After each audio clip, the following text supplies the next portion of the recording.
ولا يحض على طعام المسكين فويل للمصلين فصل لربك وانحر إن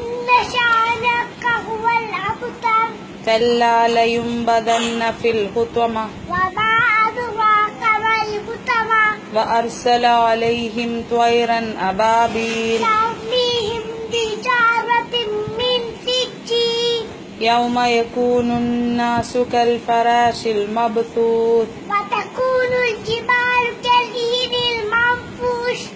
يومئذ يصدر الناس أشتاتا ليروا أعمالهم فمن يعمل مثقال ذرة خيرا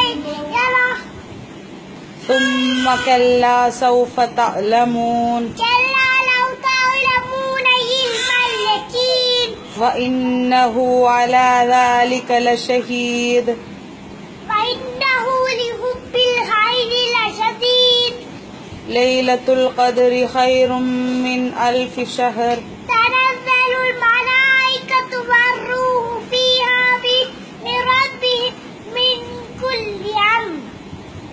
وما تفرق الذين أوتوا الكتاب إلا من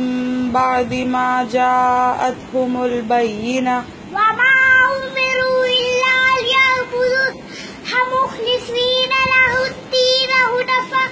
ويقيموا الصلاة ويؤتوا الزكاة وذلك دين القيمة يوم يكون الناس كالفراش المبثوث وتكون الجبال كالعهن المنفوش إن الإنسان لفي خسر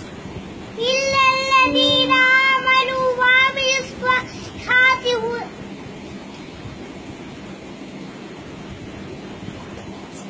وتواصوا بالحق وتواصوا بالصبر وما أدراك ما الحطمة نار الله الموقدة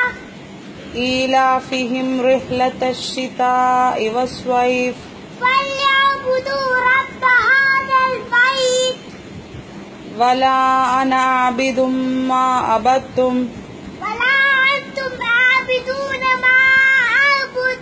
ومن شر غاسق إذا وقب ومن شر النفاثات في العقد